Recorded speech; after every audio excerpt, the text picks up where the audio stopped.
تھوڑی ماشاءاللہ زحمت فرماؤ دے قریب قریب نیڑ آ جاؤ، تھوڑی تھوڑی ماشاءاللہ جوان آگے آ جاؤ ماشاءاللہ. اپنی اپنی دعاؤں کی قبولیت کے لیے، مرحومین کی بخشش کے لیے، بے اولادوں کی اولاد نرینہ کے لیے، محبین اہل بیت کی جان و مال کی حفاظت کے لیے بلند تر صلوات. اہل ایمان اور اہل اسلام کی محافظت، مومنین کے گھروں میں خیر و برکت، مومنین کی اولادوں کے نیک اور صالح ہونے کے لیے جن احباب نے آج کی اس مجلس کا اہتمام کیا، ان کے اہتمام کی قبولیت کے لیے، بیماروں کی شفا یابی اور بے اولادوں کی اولاد نرینہ کے لیے، فرزند زہرا امام زمن حجت خدا صلوات اللہ علیہ کے ظہور پر نور کی تعجیل کے لیے بلند تر صلوات. اللہم صل. تمام شہداء ملت جعفریہ حاضرین کے مرحومین، وہ مومنین و مومنات جن کے لیے کوئی دعا مانگنے والا نہیں، ایک مرتبہ سورۃ الفاتحہ. بسم اللہ الرحمن الرحیم. الحمدللہ رب العالمین الرحمن الرحیم مالک یوم الدین. ایاک نعبد و ایاک نستعین اہدنا الصراط المستقیم صراط الذین انعمت علیہم غیر المغضوب علیہم ولا الضالین. بسم اللہ الرحمن الرحیم. قل هو اللہ احد اللہ الصمد لم یلد ولم یولد ولم یکن له کفوا احد. بسم اللہ الرحمن الرحیم. قل هو اللہ احد اللہ الصمد لم یلد ولم یولد ولم یکن له کفوا احد. اللہم اغفر للمؤمنین والمؤمنات والمسلمین والمسلمات الاحیاء منہم والاموات. تابع اللہم بیننا وبینہم بالخیرات انکا مجیب الدعوات انکا علی کل شیء قدیر برحمتک یا ارحم الراحمین. اپنے اپنے مرحومین کی بخشش کے لیے پوری طاقت کے ساتھ مل کر بلند تر صلوات.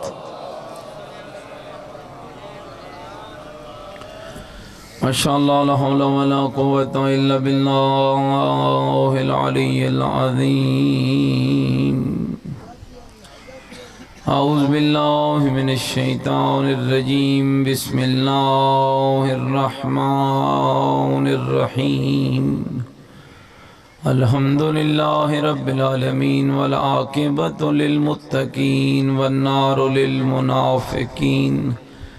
الصلاة والسلام علی سیدنا والنبینا والشفیع ذنوبنا وطبیب قلوبنا ومولانا ابی القاسم محمد وآلہ الطیبین الطاہرین المعصومین المظلومین المنتجبین الذین اذہب اللہ عنہم الرجس وطہرہم تطہیرا.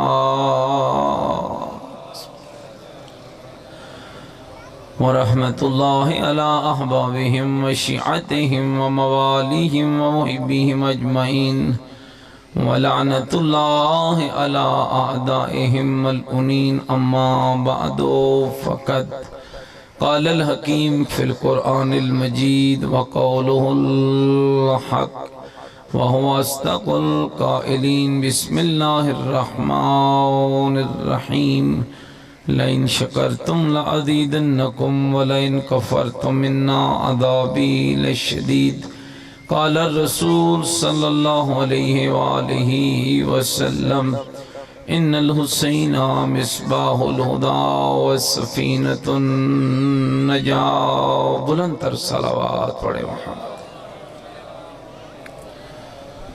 نعرہ تکبیر، نعرہ تکبیر، نعرہ تکبیر، نعرہ رسالت، نعرہ رسالت، نعرہ حیدری، نعرہ حیدری، حسینیت، مل کے بولے حسینیت، اپنے ایمان کا اعلان کریں حسینیت، عقیدوں کا اظہار کریں حسینیت، نیکیوں کا وعدہ کریں حسینیت، سیرت آل محمد علیہ السلام پر چلنے کا عہد کریں، پوری طاقت سے جواب دیں حسینیت، قرآن والے بیت سے محبت کا دم بھریں، پوری جرت سے جواب دیں حسینیت، یزیدیت یزیدیت یزیدیت، بلند تر صلوات اللہم صلی علی۔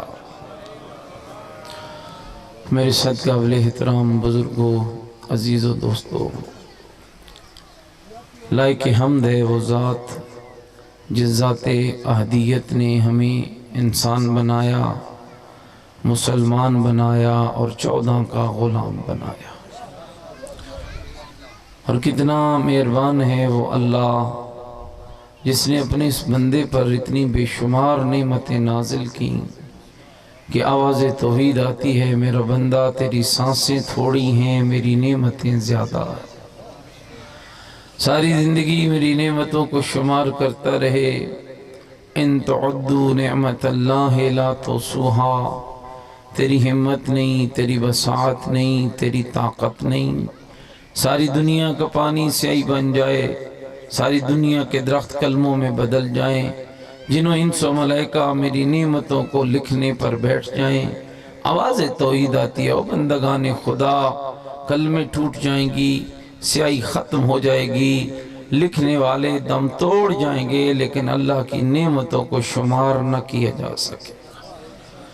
اور پھر ساتھ ہی ارشاد فرمایا، اے میرا بندہ میری نعمتوں کو گن تو نہیں سکتا، اب ذرا بتا کیا میری نعمتوں کا انکار کر سکتا ہے؟ پھر سورہ مبارکہ رحمان ہے، ایک ایک نعمت کا ذکر کرتا ہے، کبھی سورج کا ذکر تو کبھی چاند کا، کبھی زمین کا ذکر تو کبھی آسمان کا، کبھی پھلوں کا ذکر تو کبھی درختوں کا، کبھی کھیتیوں کا ذکر تو کبھی انگوروں کا، کبھی کھجوروں کا ذکر تو کبھی جنت کا، پھر ایک ایک ذکر کر کے ایک ایک نعمت کو بتا کے ساتھ ہی سمجھاتا ہے، فَبِأَيِّ آلَاءِ رَبِّكُمَا تُكَذِّبَانِ، او میرا بندہ میری کس کس نعمت کو جھٹلائے گا، میری کس کس نعمت کا انکار کرے گا؟ کیا میں وہ تیرا اللہ نہیں جس نے تمہیں کچھ نہ ہونے سے ہونا بنا دیا؟ کیا میں وہ تیرا اللہ نہیں جس نے پانی کو خون میں بدلا، خون کو لوتھڑے میں بدلا، لوتھڑے کو جسم میں بدلا، جسم کو صورت عطا کی؟ پھر میرے قرآن نے تجھے سمجھایا، هو اللہ الخالق البارئ المصور لہ الاسماء الحسنى، وہی اللہ ہے جو خالق ہے، وہی اللہ ہے جو بارئ ہے، وہی اللہ ہے جو مصور ہے، وہی اللہ ہے جو بطن مادر میں تیری خوراک کا اہتمام کرتا ہے، وہی اللہ ہے جو ماں کے بطن سے نکالنے سے پہلے اس ماں کے کلیجے میں تیری محبت کا نور پیدا کرتا ہے، وہی اللہ ہے جو چربی کے ڈھیلے کے ذریعے تجھے دیکھنے کی طاقت دیتا ہے، وہی اللہ ہے جو ہڈی کے ذریعے تجھے سننے کی طاقت دیتا ہے، وہی اللہ ہے جو بالوں سے باریک شریانوں میں خون دوڑا کر تیرے زندگی کے نظام کو بحال رکھتا ہے۔ اور کیا کمال کے جملہ ہے میرے آقا علی کا، فرماتے ہیں او بندہ خدا دھوکہ نہ کھا جانا، ہر کوئی تمہیں چاہتا ہے، تیری ماں، تیری بہن، تیری بیٹی، تیرا بھائی، تیرا دوست، تیرا عزیز، تیرا رشتہ دار، ہر کوئی تمہیں چاہتا ہے۔ فرمایا تیرا رب بھی تمہیں چاہتا ہے، لیکن چاہتوں میں فرق بڑا ہے۔ فرمایا ہر کوئی تمہیں چاہتا ہے اپنے فائدے کے لیے، تیرا اللہ تمہیں چاہتا ہے تیرے فائدے کے۔ تھکے اللہ اکبر، یا رسول اللہ، یا علی، اللہم صلی علی محمد وعلی۔ ایک ایسی صلوات پڑھیں تاکہ مجھے یقین ہو جائے کہ آپ تھکے نہیں بیٹھے ہیں، بلند تر صلوات پڑھیں، صلی علی محمد۔ گل میری سمجھ آ رہی ہے میرے دوستو بزرگو؟ اگر آپ متوجہ بیٹھے ہیں تھوڑا قرآن سنوں آپ، سارے قرآن سننے کے لیے آمادہ بیٹھے بھائی، جو قرآن سننا چاہتے ہو وارثان قرآن پہ بلند تر صلوات۔ صلی علی محمد والے۔ کیا کمال کا پیغام ہے اللہ کے قرآن کا۔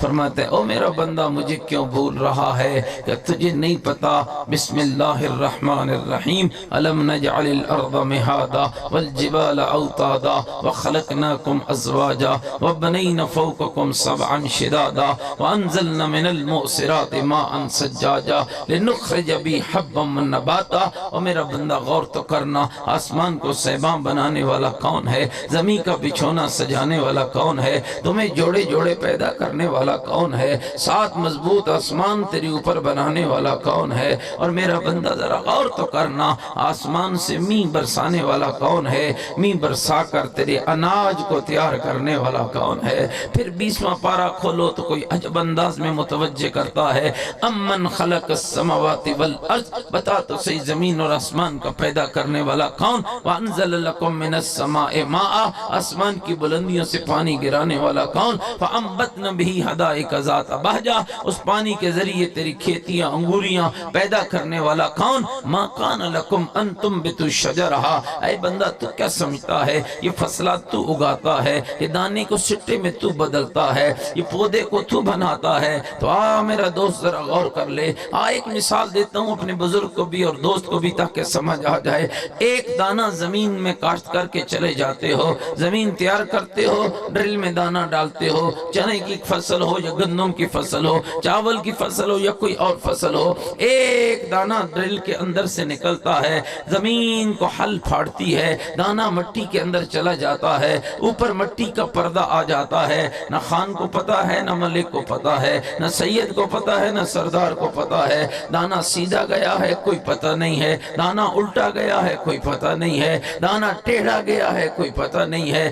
آپ میٹھی نیند جا کے گھر سو گئے، 10-15 دنوں کے بعد پلٹے، زمین سے کونپلیں نکلی ہوئی ہیں، اور زمینداروں کی عادت کیا ہوتی ہے، زمین کے بننے پہ بیٹھ جاتے ہیں، کمال کا بیج ڈالا تھا، کمال کی زمین تیار تھی، کمال کا حل چلایا تھا، لیکن دوستو بزرگوں جانتے ہو وہ نرم سی کونپل آواز دے کر کہتی ہے، اوہ اپنے کارناموں پہ شیخیاں بکھیرنے والے، اپنے کمال کو تو یاد کر رہا ہے، اس کے کمال کو یاد کیوں نہیں کرتا ہے جس نے ٹیڑے سے بھی پودا بنا دیا ہے، سیدھے سے بھی پودا بنا دیا ہے، الٹے سے بھی پودا بنا دیا، اس کو یاد کیوں نہیں کرتا ہے۔ پھر قرآن آواز دیتا ہے امن جعل الارض قرارا، اے بندہ تیری زمین تو تڑپ رہی ہے۔ یہ جو سائنس پڑھنے والے بچے نے کبھی ان سے پوچھنا، سائنس کہتی ہے زمین سورج اور چاند سورج کے گرد گھوم رہی ہے، چکر لگا رہی ہے، اور قرآن کیا کہتا ہے، اب بتا تیری تڑپتی ہوئی زمین کو جائے قرار بخشنے والا کون ہے۔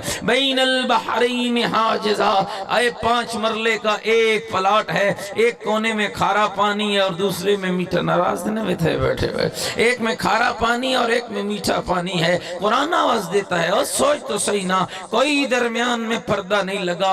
آپ کی سائنس نے بڑے بڑے سمندر ایجاد کر لیے ہیں، اور یقین جانیے جا کر ذرا نیٹ پہ دیکھیے گا، ایک طرف سرخ پانی بہ رہا ہے، ایک طرف سفید پانی بہ رہا ہے، ایک طرف کالا بہ رہا ہے، ایک طرف نیلا بہ رہا ہے، نہ چادر ہے نہ پردہ ہے، نہ کنات لگی ہوئی ہے، نہ کوئی شاپر لٹکا ہوا ہے، لیکن ایسا امر ہے تیرے اللہ کا اور ایسا مضبوط حکم ہے تیرے رب کا، نہ کالا نیلے میں مل رہا ہے، نہ نیلا کالے میں مل رہا ہے، نہ سرخ سفید میں مل رہا ہے، نہ سفید سرخ میں مل رہا ہے۔ اور میرے دوستو یاد رکھیے گا، مامون بادشاہ کا دربار سجا ہوا تھا، ایک دہریہ دربار کے اندر، دہریہ جان دے ہوئے کیمونسٹ، لا دین اور لا مذہب دربار کے اندر آ گیا اور چیلنج کر کے کہنے لگا، اے بڑے بڑے محدث اور راوی بیٹھے ہو، بڑے بڑے مفسر بیٹھے ہو، مجھے بتاؤ کہ تمہارا خدا کیا ہے۔ کوئی قرآن، میری طرف توجہ رکھنا بھائی، کوئی قرآن کی طرف دوڑتا ہے، کوئی حدیث کی کتاب اٹھا لاتا ہے، دہریہ کہتا ہے نہ، مجھے تمہارے قرآن سے کچھ نہیں سمجھنا ہے، اس لیے کہ میں تمہارا قرآن مانتا نہیں ہوں، اور نہ ہی تمہارے محمد کے فرمان سے کچھ سمجھنا ہے، نہ تمہارے نبی کو نبی مانتا ہوں، نہ تمہارے قرآن کو مانتا ہوں، نہ تمہارے اللہ کو مانتا ہوں۔ اب حیران ہو گئے مفسر اور حیران ہو گئے راوی کہ اس پاگل کو سمجھائیں تو کیسے سے سمجھائیں، نہ یہ آیتوں سے خدا سننا چاہتا ہے، نہ حدیثوں سے خدا سننا چاہتا ہے۔ تو روایات کہتی ہیں کہ ابھی تھوڑی دیر نہ گزری کہ آپ کا اور میرا 8واں امام علی رضا نمودار ہوتے ہیں۔ امام صفوں کو چیرتے ہوئے آگے بڑھتے ہیں، زیب منبر ہوتے ہیں، یوں امام ہاتھ کو بلند کرتے ہیں، توجہ رہے، امام ہاتھ کو بلند کرتے ہیں، اجازت امامت سے انڈا منگواتے ہیں اور فرماتے ہیں او دہریا ذرا میرے قریب آ۔ دہریا میرے امام کے قریب آتا ہے تو میرے امام فرماتے اے دہریا ذرا یہ تو بتانا یہ میرے ہاتھ پہ کیا ہے؟ کہنے لگا انڈا۔ فرمایا قرآن تو نہیں؟ اس کا کیا تھا بھئی کہ میں قرآن سے خدا نہیں سمجھنا چاہتا ہوں اور نہ تمہارے نبی کے فرمان سے سمجھنا چاہتا ہوں۔ تو میرے مولا نے کیا فرمایا؟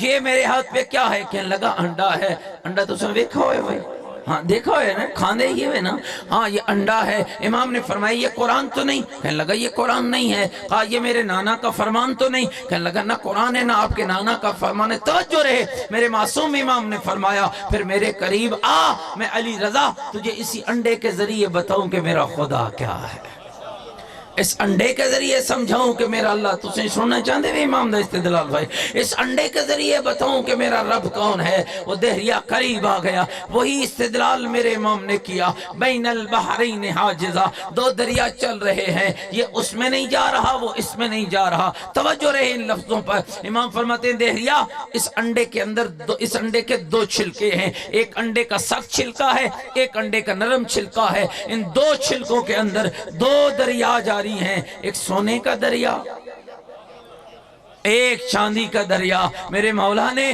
انڈے کی سفیدی کو چاندی کا دریا کہا ہے اور انڈے کی زردی کو سونے کا دریا کہا ہے۔ فرمایا جتنی تیری طاقت ہے اپنی طاقت استعمال کر، انڈے کے اندر زردی کو سفیدی میں، سفیدی کو زردی میں ملا کے تو دکھا دے۔ کہنے لگا جتنی بھی طاقت استعمال کر لوں نہ زردی سفیدی میں ملا سکتا ہوں نہ سفیدی زردی میں ملا سکتا ہوں۔ فرمایا پھر خیال کرنا جہاں تیری طاقت ختم ہو جائے، جو ذات انڈے کی زردی کو سفیدی میں اور سفیدی کو زردی میں نہ ملنے دے، اسی کو علی رضا کا خدا کہا جاتا۔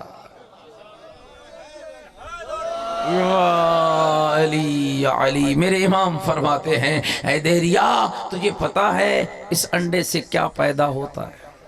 تو سے جان دے وے تھوڑا بول سو میرے نال، کیا پیدا ہوتا ہے انڈے سے؟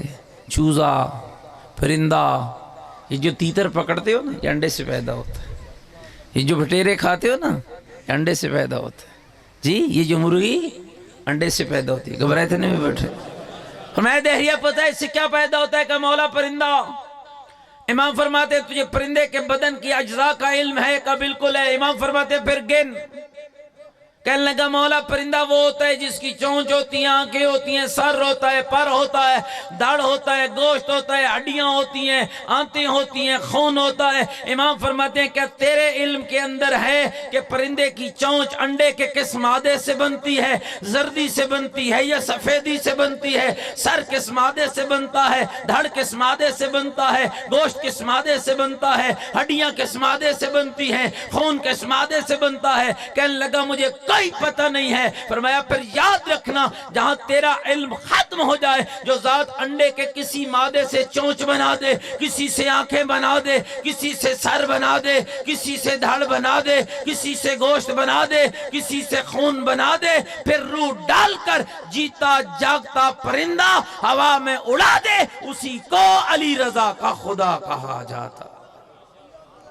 پھر آواز دیتا ہے، گھبرائے تنے بھی بیٹھے ہوئے، تھوڑا اور قرآن سنا دے ماں بھائی۔ پھر میرا رب آواز دیتا ہے امن یجیب المضطر اذا دعاہ ویکشف السوء۔ اور میرا بندہ بتا جب تو مضطر و مجبور ہوتا ہے اور جب تو لاچار و پریشان ہوتا ہے اور تیری پریشانیاں دور کرنے والا کون ہے، اور تیرے غموں کو سکھوں میں بدلنے والا کون ہے، اور تیری پریشانیوں کو راحت دینے والا کون ہے، اور تیری بیماریوں کو شفا دینے والا کون ہے۔ اور پھر آواز دے کر کہتا ہے یا ایھا الناس اعبدوا ربکم الذی خلقکم والذین من قبلکم لعلکم تتقون۔ اور لوگوں اس رب کی عبادت کرو جس نے تمہیں بھی پیدا کیا ہے، تم سے پہلوں کو بھی پیدا کیا ہے۔ اور کیوں رب نے پیدا کیا ہے؟ تاکہ تم چور بنو، اچکے بنو، رہزن بنو، شرابی بنو، ڈاکو بنو، سودخور بنو۔ نا نا نا، رب کہتا ہے میں نے تمہیں پیدا کیا ہے لعلکم تتقون، تاکہ تم متقی بن جاؤ،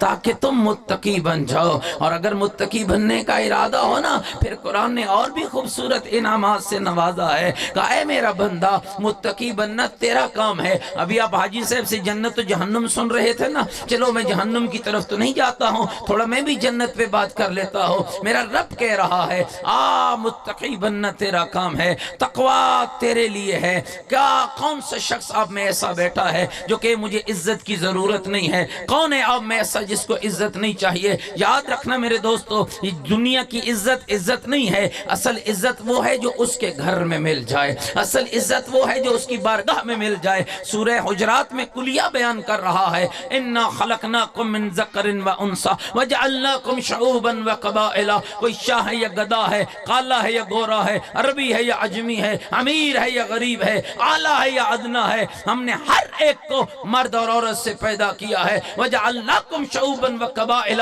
ہم نے ہی تمہیں قوموں اور قبیلوں میں بانٹا ہے۔ یہ خان اللہ نے بنائے ہیں نا، یہ سید کس نے بنائے؟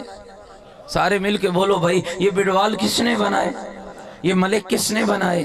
یہ چودھری کس نے بنائے؟ قرآن کہہ رہا ہے ہم نے بنائے ہیں، یہ قومیں ہم نے بنائی ہیں، یہ قبیلے ہم نے بنائے ہیں۔ میرے مالک کیوں بنائے ہیں؟ فرمایا اس لیے کہ لتعارفوا، تاکہ معاشرے میں تمہاری کوئی پہچان ہو۔ میرے اللہ، ہمیں معاشرے کی پہچان نہیں چاہیے، ہمیں تو تیرے گھر میں پہچان چاہیے، ہمیں تو تیری بارگاہ میں پہچان چاہیے۔ کیا کمال آیت ہے قرآن کی! فرمایا میرے گھر پہچان چاہتا ہے، ان اکرمکم عند اللہ اتقاکم، اور میرا بندہ متقی تو بنتا جا، عزت میں اللہ عطا کرتا چلا جا، تو متقی بنتا جا۔ اور یاد رکھنا میرے دوستو، یہ تقوی ہی کے لیے تو اللہ نے تمہیں امام المتقین عطا فرمایا ہے، امیر المومنین عطا فرمایا ہے۔ بس میں ایک مثال دوں اور آپ کی زحمت ہو، تھکے تو نہیں بیٹھے میری باتوں سے؟ کیا کمال ہے میرے رب کا! ابو لہب کو جان دے وے؟ اے کون آئی؟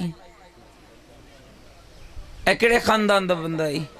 عام خاندان کا تھا، عبد المطلب کا بیٹا، 10واں بیٹا۔ ایک بھائی ابو طالب مومن قریش، ایک بھائی وہ جنت میں پرواز کر رہے، گھبرائے تو نہیں بیٹھے ان جگہ لے۔ دو بھتیجے ابو لہب کے، ایک رحمت للعالمین، ایک امام المتقین، ایک حوض کوثر پہ، ایک پل صراط پہ۔ گل سمجھ آ گئی ہے؟ اب میں آپ سے پوچھتا ہوں، ابو لہب کہاں جائے گا؟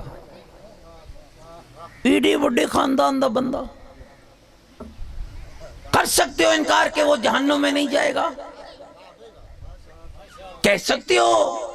اے بزرگوں، دوستو، عزیزو، کہ اتنے بڑے خاندان کا بندہ ہے کہ جس کا بابا عبد المطلب ہے، اور عبد المطلب وہ شخصیت ہے کہ جس کے لبوں سے نکلے ہوئے لفظوں کو اللہ نے قرآن بنا کے بھیجا ہے۔ بسم اللہ الرحمن الرحیم، الم تر کیف فعل ربک باصحاب الفیل، کیا تو نے نہیں دیکھا کہ تیرے رب نے ہاتھی والوں کے ساتھ کیا کیا؟ یہ در حقیقت حضرت عبد المطلب کے لبوں سے نکلے ہوئے الفاظ تھے جس کو اللہ نے آیتیں بنا کے بھیجا ہے۔ اور یہ کون سے الفاظ تھے؟ جب ابرا کے پاس علی کے دادا نے آ کر کہا تھا کہ ابرا میرے اونٹ واپس کر، اور کہنے لگا عجب ہو، بیت اللہ کی فکر نہیں ہے، اونٹوں کی فکر ہے، تو مسکرا کر میرے آقا نے فرمایا تھا اے ابرا، ہر مالک کو اپنے مال کی فکر ہوتی ہے، اونٹوں کا مالک میں ہوں، بیت اللہ کا مالک ہے، جو تو کر سکتا ہے وہ تو کر، جو وہ کر سکتا ہے وہ کر کے تجھے دکھا دے گا۔ پھر اللہ نے آیت کو نازل فرمایا، الم تر کیف فعل ربک باصحاب الفیل، کیا تو نے نہیں دیکھا کہ تیرے رب نے ہاتھی والوں کے ساتھ کیا کیا؟ ترمیہم بحجارۃ من سجیل، چھوٹے چھوٹے پرندے بھیجے، او ابابیلے بھیجی، جو کے دانے کے برابر، جن کی چونچوں اور پنجوں میں کنکریاں تھیں۔ جو جان دے ہوئے نا، جو کے دانے کے برابر بڑے بڑے ہاتھیوں پر چھوٹے چھوٹے ابابیل، وہ جو کے دانے کے برابر کنکریوں پتھروں کو برساتے گئے، اور وہ ایسے ہو گئے کعصف مأکول، جیسے کھایا ہوا بھوسا ہوتا ہے، جس کا باپ اتنی منزلت کا مالک ہو، ایک بھائی ابو طالب جو مومن قریش ہو، دو بھتیجے ہوں، ایک رحمت للعالمین ہو، ایک امام المتقین ہو، ایک پل صراط پہ ہو، ایک حوض کوثر پہ ہو، اور چچا جہنم میں جائے، کیوں؟ کون سی شے تھی جو ابو لہب کو جہنم کی طرف کھینچ کے لے جا رہی ہے؟ اور یقیناً علماء سے جا کر ذرا پوچھ لینا، یہ وہ جہنمی ہے جس کے جہنمی ہونے پہ نص قرآن موجود ہے۔ بسم اللہ الرحمن الرحیم، تبت یدا ابی لہب و تب، ٹوٹ جائیں ابو لہب تیرے ہاتھ، جلے تو بھی آگ میں اور جلے تیری بیوی بھی آگ میں۔ کبھی سوچا ہے مومنوں کہ کیوں ابو لہب کے لیے اتنی سخت آیت نازل ہوئی ہے، اتنی سخت سورہ نازل ہوئی ہے؟ تو اس کی دو وجہ تھی، ایک عقیدے میں محمد کے مخالف تھا، دوسرا عمل میں محمد کے مخالف تھا۔ اگر عقیدے اور عمل میں مخالفت کرنے والا سگا چچا ہو تو جہنمی ہو جاتا ہے، تو پھر خیال کرنا اگر میں مخالف ہوں تو کہاں سے جنت لوں گا؟ اور چلیے آپ کے ذہنوں کو معطر کروں، گھبرائے تو نہیں بیٹھے میری باتوں سے؟ ایک طرف ابو لہب کا کردار ہے، ایک طرف سلیمان محمدی کا کردار ہے۔ اور مجوسی خاندان چھوڑا، آپ کے عجم کا رہنے والا، ایران و فارس کا رہنے والا، یہاں سے چلا مدینے پہنچ گیا، دروازے مصطفیٰ پہ جھکا تو فارسی، اٹھا تو محمدی۔ اور کبھی آپ نے سوچا ہے کہ کون سی شے ہے کہ اس فارسی کو محمدی بنا گئی ہے؟ وہ کردار اور عقیدہ ہے، وہ عمل اور سیرت ہے، وہ ہے اتباع مصطفیٰ، وہ ہے اتباع آل مصطفیٰ۔ اس لیے قرآن نے کیا کہا ہے؟ دین کیا ہے، شریعت کیا ہے، مذہب کیا ہے، دینداری کیا ہے، دین شناسی کیا ہے، اسلام کیا ہے، مومنیت کیا ہے، تقوی کیا ہے؟ ما اتاکم الرسول فخذوہ، جو میرا رسول دے اسے لے لینا، ما نہاکم عنہ فانتہوا، جس سے میرا رسول روکے۔ کوئی میری گل تو نہیں سمجھ آ رہی ہے میرے بھائیو؟ یہ نماز کس نے دی ہے؟ تھوڑا بولنا میرے نال۔ اے جڑی تسی نماز پڑھ دے اور اللہ کرے جو نہیں پڑھتا اللہ اسے پڑھنے کی توفیق عطا فرمائے، یہ نماز کا حکم کس نے دیا؟ بولو سارے اللہ دے نام لو، کچھ نہیں تھی ہونا تو کو بالکل مولوی صاحب دے نال بولن تے کوئی جرمانہ جناب تے نہیں لگنا، تھوڑا بولیں تاکہ مجھے سمجھ آ جائے کہ بات میری پہنچ رہی ہے۔ یہ نماز کس نے دی؟ روزہ اللہ نے دیا۔ یہ جو کہا ہے کہ بیٹی کے سر پہ پردہ ہونا چاہیے، یہ پیغام کس نے دیا؟ یہ جو کہا ہے کہ مومن نوجوان کی آنکھیں جھکی ہوئی ہونی چاہیے، یہ پیغام کس نے دیا؟ یہ جو کہا ہے جب گندم کی بوریاں اتار لو گھر بعد میں لے کر جانا، زکوٰۃ پہلے ادا کرنا، یہ کس نے کہا؟ مل کے بولنا بھائی۔ یہ بہن کا حق ہے، یہ بیٹی کا حق ہے، یہ ماں کا حق ہے، یہ دوست کا حق ہے، یہ دشمن کا حق ہے، یہ ہمسائے کا حق ہے۔ یہ سارے پیغام آپ تک کس نے پہنچائے؟ اچھا بولو نا، اگر یوں ہی ڈھیلے بولو گے تو سپیکر ٹھیک نہیں ہوگا، مل کے بولو۔ یہ سارے پیغام کس نے پہنچائے؟ اللہ نے پہنچائے ہیں۔ تو میرے بھائی ذرا غور کرنا، وہی اللہ جس نے یہ سارے پیغام پہنچائے ہیں۔ اب دین کیا ہے کہ مصطفیٰ نے رب کے جس پیغام کو واجب بنا کے پہنچایا ہے اس پہ عمل کرنا ہے، جسے حرام قرار دیا ہے اس سے دامن کو بچانا ہے۔ تو پتہ ہے شیعت کیا ہے؟ جو محمد و آل محمد کہیں اسے کرتا چلا جا، جس سے روکیں اسے دامن کو بچاتا چلا جا۔ مجھے نہیں سمجھ آتی ہے بھائی، اور نماز نہیں، اور جی چھوڑو چھڈو، سانو کی نماز دے نہ لوڑے، اسی کیا کرنی ہے نماز پڑھ کے؟ پڑھ گئے ہیں سرکار، پڑھ گئے ہیں، شاہ جانے تے راہ جانے۔ کس شاہ کو تو نے ڈھونڈ رکھا ہے کہ جو بے نماز کی راہ بھی جانتا ہے؟ وہ کوئی تمہارے خیالوں والا شاہ ہوگا، اس لیے کہ جس کو رب نے شاہ بنا کر بھیجا ہے وہ خود بھی نمازی ہے اور شیعہ بھی نمازی چاہتا ہے، وہ خود بھی دیندار ہے اور شیعہ بھی دیندار چاہتا ہے، وہ خود بھی زکوٰۃ دیتا ہے۔ مجھے سمجھ نہیں آتی دوستو، ناراض تو نہیں ہوگے میری باتوں سے؟ میرے سپیکر پہ گزارا کر لینا۔ ہاں، جس کی ولایت کا دم بھرتے ہیں او لوگوں نے تو موڈوں کندھیاں تے ولایت چاہیے ہوئی ہے، اے جی اے تو مقصر ہے، اے تو غالی ہے۔ خبردار، اپنی قبر کے بارے میں سوچ، اپنے بارے میں غور کر کے تو کیا ہے، اپنے بارے میں سوچ کے تو کیا ہے۔ اس لیے کہ ولایت کسی ہٹی پہ بکنے والے سودے کا نام نہیں، اللہ کے دین کے نظام کا نام ولایت ہے، اللہ کے واجبات کو ادا کرنے کا نام ولایت ہے، اللہ کی حرام کردہ چیزوں سے دامن کو بچانے کا نام نام ولایت ہے. ناراض تو نہیں ہو گیا میری باتوں سے؟ حی علی خیر العمل کی آواز آئے تو مسجد میں دوڑ کے جانے کا نام ولایت ہے. گندم اتر آئے زکوٰۃ دینے کا نام ولایت ہے. بیٹی کے سر پہ چادر اڑانے کا نام ولایت ہے. بیٹے کو حیادار بنانے کا نام ولایت ہے. صبح کا آغاز قرآن سے کرنا ولایت ہے. آل محمد کے کلام کو پڑھنا ولایت ہے. اللہ اکبر یا رسول اللہ یا علی اللہم صلی علی محمد وآل محمد. مل کے پوری طاقت کے ساتھ ایک بلند تر صلوات پڑھ. کوئی میری گل سمجھ آ رہی ہے بھائی؟ بس زیادہ سے زیادہ 10 منٹ کی اور زحمت دوں گا، اسی میں مصائب بھی پڑھ دوں گا اور اسی میں گفتگو ختم کروں گا، اس لیے کہ مجھے احساس ہے کہ آپ نے ابھی جا کر بہت سارے کام کاج بھی کرنے ہوں گے. لیکن اتنا کہنا ضروری سمجھتا ہوں، ایک طرف وہ ابو لہب ہے جو سگا ہے لیکن جا کہاں رہا ہے؟ جہنم میں. اور ایک طرف وہ سلیمان ہے جس کا خونی رشتہ تو کوئی نہیں ہے لیکن منزل کیا بن گئی ہے؟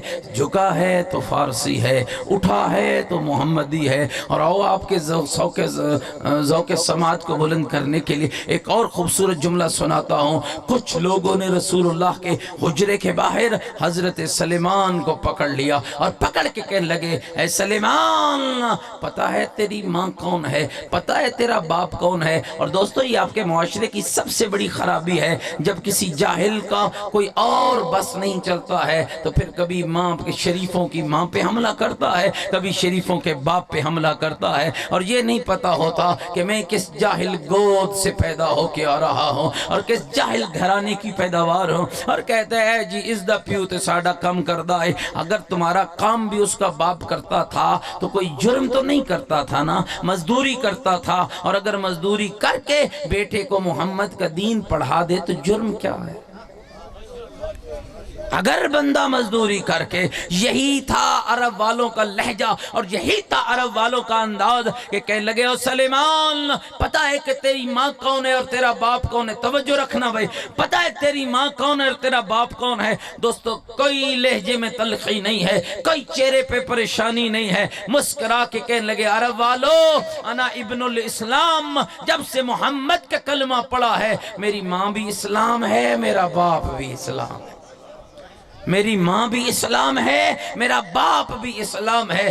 رسول اکرم اپنے حجرہ مبارک سے باہر نکلے اور دیکھا کہ لوگوں نے سلیمان کو پکڑا ہوا ہے اور کہنے لگے رسول اوے لوگوں اور میرے سلیمان کو کیوں پکڑ رکھا ہے؟ کہا یا رسول اللہ آپ کے سلیمان سے پوچھ رہے ہیں کہ تیری ماں کون ہے، تیرا باپ کون ہے، تیرا خاندان کیا ہے؟ میرے آقا نے کمال جواب دیا. سنا دوں آپ کو جو پیغمبر نے جواب دیا؟ کہا او عرب والو سنو، کردار تم دیکھو اعلان میں محمد کرتا ہوں، سلیمان کی سیرت تم دیکھو اعلان میں محمد کرتا ہوں. یا رسول اللہ وہ کیسا اعلان ہے؟ فرمایا السلیمان منا اہل البیت، میرے سلیمان کا کردار بتائے گا، یہ غیر نہیں محمد کی آل میں شامل. کردار چاہیے دوستو. کربلا بھی ایک کردار کا نام ہے، ایک طرف یزیدی ہے تو ایک طرف حسینی ہے. کیوں نہیں ہم سمجھ پاتے ان چیزوں کو؟ الحمدللہ ہمارے سمجھانے کے لیے تو کربلا موجود ہے، ہمارے درس کے لیے تو کربلا موجود ہے، ہماری ہدایت کے لیے تو کربلا موجود ہے. اور اس لیے میرے رسول نے فرمایا تھا لما عرج بی الی السماء رأیت عن یمین العرش مکتوبہ، جب مجھ محمد کو آسمان کی معراج کرائی گئی میں نے عرش کے دہنی طرف لکھے ہوئے دیکھا ان الحسین مصباح الہدی والسفینۃ النجاہ. اور میرے دوستو بزرگوں پیغمبر کی حدیث پہ غور کرنا. پیغمبر کہہ رہے ہیں میں نے عرش کی دہنی طرف لکھے ہوئے دیکھا ان الحسین مصباح الہدی والسفینۃ النجاہ، بے شک میرا حسین چراغ ہدایت بھی ہے، کشتی نجات بھی ہے. جی کربلا کیا تھا کربلا میں. بس ایک آخری جملہ سنو اور آپ کی زحمتوں کو تمام کرتا ہوں. آج بھی دنیا حیران ہو چلی ہے کس قدر لوگوں نے کہا ہے مٹا دیں گے, نہیں نکلنے دیں گے جلوس, بند کرا دیں گے عزاداری, اور جتنا جتنا دشمن گھٹانا چاہتا ہے اللہ اتنا بڑھا رہا ہے, اللہ اتنا بلند کر رہا ہے. آپ کو پتا ہے 1.5 کروڑ عزاداران حسین اس سال آپ کے پاکستان کی سرزمین پر فقط چہلوں میں امام حسین پہ نکلے ہیں. اور یقین جانیے اس دن تو میرا بہت لمبا سفر تھا, تقریباً 800-900 کلومیٹر سفر میں نے کیا. کوئی گلی اور کوئی کونا ایسا نہ تھا یہاں لبیک یا حسین کی صدا نہ آ رہی ہو, یہاں یا حسین کی آواز نہ آ رہی ہو. اور میرے دوستو یہ جو حق بیان کرنے کا جذبہ ہے یہ بھی تو ہمیں کربلا نے عطا کیا ہے. ایک انگریز مفکرہ ہے جو کربلا پہ تحقیق کر کے کہتی ہے, میں حیران ہو گئی, دنیا کا جتنا بھی واقعہ ہوتا ہے ہر واقعے کا انداز یہی ہوتا ہے, وقت گزرتا جاتا ہے, واقعہ بھولتا جاتا ہے, لیکن پتہ نہیں کربلا میں کیا طاقت ہے. جتنا جتنا وقت گزر رہا ہے اتنا اتنا کربلا بڑھ رہی ہے, اتنا اتنا کربلا آگے جا رہی ہے. اور کہتی ہے میں نے عجب ہو کر حیران ہو کر قلم اٹھایا ہے, دنیا کی ہر جنگ کا نتیجہ دیکھا جاتا ہے, مارے کس کے گئے ہیں, بچ کس کے گئے ہیں. جس کے مارے جائیں وہ ہار جاتا ہے, جس کے بچ جائیں وہ خوشیاں مناتا ہے. لیکن کربلا کی جنگ کا نتیجہ کوئی عجب تھا, جو مارنے والے تھے وہ آج تک منہ چھپا رہے ہیں, اور جو خون دینے والے تھے وہ آج بھی زندہ باد ہے, وہ آج بھی زندہ باد ہیں. ان کا نام بھی زندہ باد ہے, ان کا کردار بھی زندہ باد ہے, ان کا پیغام بھی زندہ باد ہے. لہذا حسینیوں خدا کا شکر ادا کیا کرو, اس نے اپنی بے پناہ نعمتوں میں سے جو سب سے پیاری نعمت تمہیں عطا کی ہے وہ ولایت محمد و آل محمد ہے, وہ عزاداری حسین ابن علی ہے. اس کی قدر کیجئے. عزاداری فقط رونے کا نام نہیں, جیسا حاجی صاحب کہہ رہے تھے, فقط ماتم کا نام نہیں ہے, بلکہ عزاداری ایک راستہ ہے جو تمہیں منزل مقصود تک پہنچاتی ہے. میرے اور آپ کے پانچویں امام حضرت امام محمد باقر علیہ السلام زندگی کا آخری روز ہے, زہر مل چکا ہے, بستر شہادت پہ تڑپ رہے ہیں. امام کا صحابی ہے جس کا نام حضرت فضیل بن یسار ہے. یوں فضیل داخل ہوتے ہیں, امام علیہ السلام اس شدت زہر کی وجہ سے تڑپ بھی رہے ہیں اور پوچھ رہے ہیں فضیل میرے دادے حسین کی مجلس کراتے ہو, فضیل میرے جد حسین کا ذکر کراتے ہو. او مومنو, او بزرگو, دوستو, یہ مجلس تو آرزو معصوم ہے, یہ مجلس تو آرزو فاطمہ زہرا ہے, یہ مجلس تو آرزو ہے امام محمد باقر کی. کہا فضیل میرے جد حسین کی عزاداری کراتے ہو؟ ہاں مولا کراتے ہیں. پھر اگلا سوال امام نے کیا, اے فضیل کیا میرے دادے کی عزاداری میں ہمارے عمر کو زندہ کرتے ہو؟ ہاں مولا بالکل زندہ کرتے ہیں. دونوں ہاتھ اٹھا کے میرے پانچویں امام نے دعا دی, اور سنو گے وہ دعا کیا تھی؟ رحم اللہ من احیا امرنا, خدا اس پہ رحمت نازل کرے جو میرے جد کی عزاداری میں ہمارے امر کو زندہ رکھتا ہے. ماتم کرے اور نماز نہ پڑھے, سمجھ لے امر معصوم زندہ نہیں ہوا ہے. مجلس میں روئے اور بیٹی کو حق نہ دے, سمجھ لے امر معصوم زندہ نہیں ہوا ہے. میرے صدقہ قابل احترام بزرگوں, شام کے سائے ڈھل رہے ہیں. سوچا کرو اس مٹی پہ بیٹھ کے کہ دین پہ لگا کس کا ہے, دین پہ خرچ کس کا ہوا ہے. میں یوں ترجمہ کیا کرتا ہوں آپ سب کی طرف سے کہ اے میرے آقا حسین, اس دین پہ تیرے گھر کا بچا کچھ نہیں, ہمارے گھر کا لگا کچھ نہیں.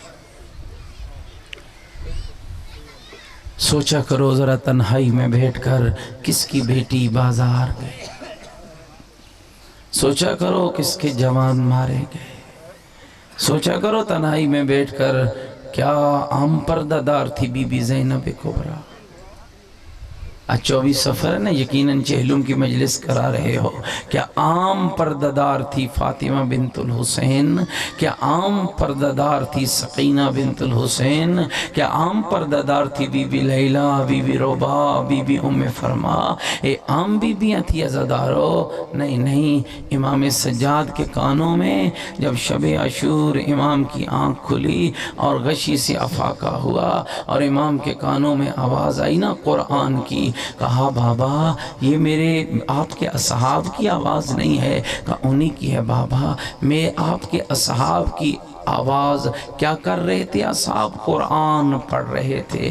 میری پھوپھیوں کے خیموں میں آ رہی ہے. بابا یہ مجھے گوارا نہیں ہے. او مومنوں، کبھی تم نے سوچا ہے جو سید سجاد اپنی ماں اور پھوپھیوں کے خیموں میں اصحاب کے قرآن کی آواز کو برداشت نہیں کرتا، کیسے بازار کوفہ میں اسی پھوپھی کا ننگا سر دیکھا ہوگا؟ کیسے اس بازار کوفہ میں اسی پھوپھی کا ننگا سر دیکھا ہوگا اور بال کھلے دیکھے ہوں گے؟ اور پھر وہ منظر بھی دیکھا ہوگا جب ظالم اشارے کر کے کہتا تھا کون ہے علی کی بیٹی، کون ہے زہرا کی لاڈلی؟ اور میرے بھائیو دوستو، آؤ ذرا خدا کا شکر ادا کرو. میرے رب تو نے ہمیں حسین کا عزادار بنایا ہے، تو نے ہمیں محب خاندان زہرا بنایا ہے. سن پاؤ گے عزادارو جملہ؟ منصور دوان کی ملعون کا زمانہ ہے، آدھی رات کا وقت ہے. یہ کمینہ میرے امام صادق کے گھر کو آگ لگا دیتا ہے. آدھی رات ہے نا کہ امام کے گھر کو آگ لگی ہے. بچے سوئے ہوئے تھے کہ جب آگ لگی، اور جلتی ہوئی آگ اور بلند ہوتے شولوں سے، اور جعفر صادق اپنے بچوں کو نکال رہے تھے. دوستوں مددگار بھی آ گئے، یارو انصار بھی آ گئے. آگ بجھ گئی، بچے محفوظ مقام پہ منتقل ہو گئے. ایک شخص کہتا ہے میں نے دیکھا امام صادق داڑے مار مار کے رو رہا ہے، امام چیخ چیخ کے رو رہا ہے. کہتا ہے میں مولا کے قریب گیا، میں نے عرض کی فرزند زہرا اتنا کیوں رو رہے ہو؟ او مولا آگ تو بجھ گئی ہے. او مولا تیرا کوئی جانی نقصان بھی نہیں ہوا، او مولا کیوں رو رہے ہو؟ سنو گی عزادارو جواب؟ کہتا ہے پس میرا کہنا تھا کہ امام کی ڈھا نکل گئی. رو کر فرمایا او سوالی، میں اس آگ کو یاد کر کے نہیں رو رہا. مولا کس آگ کو یاد کر کے رو رہے ہو؟ کہا مجھے وہ آگ یاد آ گئی ہے جسے لگانے والے تو تھے، بجھانے والا کوئی، اور جس کو لگانے والے تو تھے اب بجھانے والا کوئی نہ تھا. استاد العلماء سید محمد یار شاہ نقوی اور بزرگ جانتے ہیں سید بزرگوار کے نام کو. سید بزرگوار فرمایا کرتے تھے، انہی کے حوالے سے مشہور ہے، فرماتے تھے 4 وقت ایسے ہوتے ہیں عورت اکیلی ہونا مر جانے کا خوف ہوتا ہے. سنو گے عزادارو بزرگو 4 وقت کون سے ہیں؟ فرماتے تھے پہلا وہ وقت جب کسی گھر کو آگ لگ جائے، دوسرا وہ وقت جب کہیں زلزلہ آ جائے، تیسرا وہ وقت جب کہیں آندھی چل پڑے، اور چوتھا وہ وقت جب فوج لوٹنے آ جائے. اور پھر سید رو کے فرماتا تھا میرا سلام علی کی بیٹیوں پہ، اور جن پہ 4 مصیبتیں اکٹھے آئی ہے. ادھر آگ لگی، ادھر زلزلہ آیا، ادھر آندھی چلی، ادھر لوگ لوٹنے آئے. لوٹ لوٹ کے کہتے تھے لوٹو تبرکات، علی و بطول کو قیدی بنا کے لے چلو، اولاد رسول کو. اور تیرے پڑھنے والے تو پڑھتے ہیں، ایک خیمے کو آگ لگتی، بیبیاں دوسرے خیمے میں جاتی. لیکن دوستو ایسا ممکن نہ تھا، ایسا تب ہوتا جب آگ لگانے والا کوئی ایک ہوتا. وہاں کوئی ایک نہ تھا، اور کسی نے شمالن لگائی ہے، اور کسی نے جنوبن لگائی ہے، اور کسی نے شرقن لگائی ہے. اور لگاتے تھے اور نکلی ہیں نبی زادیاں باہر. حمید ابن مسلم راوی، ایک جملہ اور سنا دوں اگر آپ تھک نہیں گئے ہیں. حمید ابن مسلم راوی ہے، کہتے ہیں میں نے ایک بی بی کو دیکھا جس کے سر کے بال کھلے ہوئے. تیرا 12واں امام زیارت نہیں ہمیں رو کے کہتا ہے میرا سلام و مخدرات عصمت کی پلی ان بیویوں پر جن کے بال کھل گئے، چادریں لٹ گئی. فرماتے میرا سلام ان بہنوں پر اور جو ویر کے لاشیں پہ آئیں، اور لاشیں ایسے پامال ہو چکے تھے اور غریب کی بہنوں کو پتہ ہی نہ چلا سینے کی ہڈیاں کون سی ہیں. اب پتہ ہی نہ چلا پشت کی ہڈیاں کون سی ہے. آواز دارو ان بہنوں کی غربت ایک جملہ سناؤ. راوی ہے حمید ابن مسلم کہتا ہے میں نے ایک بی بی کو دیکھا جس کے سر کے بال کھلے ہوئے ہیں اور حالت کیا ہے, بی بی ایک خیمے کے گرد چکر لگا رہی. سمجھ گئی ہوں میں کیا پڑھنا چاہتا ہوں؟ ایک خیمے کے گرد چکر لگا رہی ہے. کہتا ہے بی بی کے چکر لگانے کا انداز مجھے سمجھ آ گیا. اور خیمے کی حالت کیا ہے؟ آگ کے شعلے بلند ہیں, آگ کے شعلے بلند ہیں. کہتا ہے میں نے دل میں سوچا اے بی بی جتنا بھی قیمتی سامان ہے تیرا اندر نہ جانا, سامان اندر رہنے دے.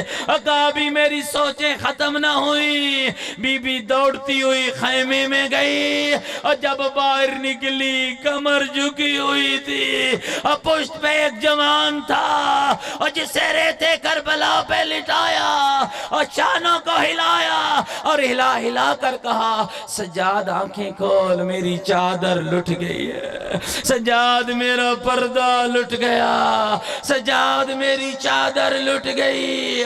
اور رونے والوں کوئی اتنا پیارا تھا نا بہنوں کا پردہ حسین کو, اور محققین نے لکھا ہے اور جب آخر وقت آیا اور سارے مارے گئے حسین نے ایک بڑے سے خیمے میں ساری بیویوں کو جمع کیا. ہر بیوی کے سر پہ میری طرف دیکھنا یوں چادر کو ڈالا, اپنی ابا کی پٹیاں پھاڑ کے غریب بہنوں کے سروں کو باندھ رہا ہے. اور میرے بھائیوں کون سا ہیلا تھا جو حسین نے نہیں کیا ہے, اور پٹیاں باندھ رہا ہے. آئی نا جب حسین کی بیٹی فاطمہ کی باری, اور بی بی نے رو کے کہا بابا ایسا پہلے تو کبھی نہیں کیا ہے جو آج کر رہے ہو. امام نے ماتھا چوم کے کہا میری لاڈلی فاطمہ اس لیے کر رہا ہوں اگر میدان میں دوڑنا پڑ جائے, مرد دوڑے تو امامہ گرتا ہے, عورت دوڑے تو چادر اتر جاتی ہے. اور مومنو جگر سنبھالنا. آؤ سارے مل کر کہتے ہیں مولا حسین. اور بہنوں کے سروں پہ چادریں ڈال کے پٹیاں باندھ کے ہوا کے زور سے تو چادر اترنے سے بچا لیا. اللہ جانے اس وقت تیرا کیا حال ہوا ہوگا جب شمر کا نیزہ بلند ہوا ہوگا, جب آواز آئی ہوگی لوٹو تبرکا. یہی وجہ ہے کہ عالم بزرگوار پڑھ رہے تھے اور جب خولی ملعون کو گرفتار کر کے امیر مختار کے دربار میں لایا گیا اور رسیوں میں جکڑا ہوا, اور خولی ملعون امیر مختار پوچھنے لگا آخری جملہ, کہا اے خولی بتا اور تو نے کربلا میں کیا کیا ہے؟ کہتا امیر مختار مر جائے گا سن نہیں پائے گا. کہا بتا لئین تو نے کیا کیا ہے؟ کہتا ہے جب غریب کی گردن پہ آخری خنجر چلا, ادھر گھوڑ سواروں کا دستہ نکلا اور جسے حکم ملا جاؤ زینب کی چادر لوٹ لو اور جاؤ بی بی کا پردہ لوٹ لو. اور کہا کمینہ بتا پھر تو نے کیا کیا؟ اور کہتا ہے میں وہاں گیا اور جہاں نبی زادیاں کھڑی تھی. کہا کمینہ پھر کیا کیا؟ کہتے ہیں میں نے چادر مانگی, کہا میں مانگتا رہا, بی بی جسم سے لپیٹتی رہی, اور جس کا نہ غازی بچا ہو نہ اکبر بچا ہو وہ جسم سے نہ لپیٹتی تو کیا کرتی؟ کہا کمینہ پھر بتا, سن پاؤ گے عزادارو جملہ, پھر تو نے کیا کیا؟ کہتے ہیں میں نے تنگ آ کر چادر میں ہاتھ ڈالا, میں نے بی بی کی چادر میں ہاتھ ڈالا. اور بہت سے بزرگ علماء نے لکھا ہے جب ظالم نے کھینچا نا اتنی مضبوطی سے لپٹی تھی چادر, کچھ ٹکڑے چادر کے کمینے کے ہاتھ میں آ گئے, بابی باقی بی بی کے پاس رہ گئے. کہتا ہے میں پیچھے ہٹا, میں نے تازیانہ اٹھایا, بی بی پہ وار کیا, منہ مدینے کو پھر گیا اور رو کر بی بی نے کہا واہ محمدہ واہ حجابہ, نانا میری چادر لٹ گئی, نانا میرا پردہ لٹ گیا. الا لعنت اللہ علی القوم الظالمین سیعلم الذین ظلموا. بارلہ محمد و آل محمد.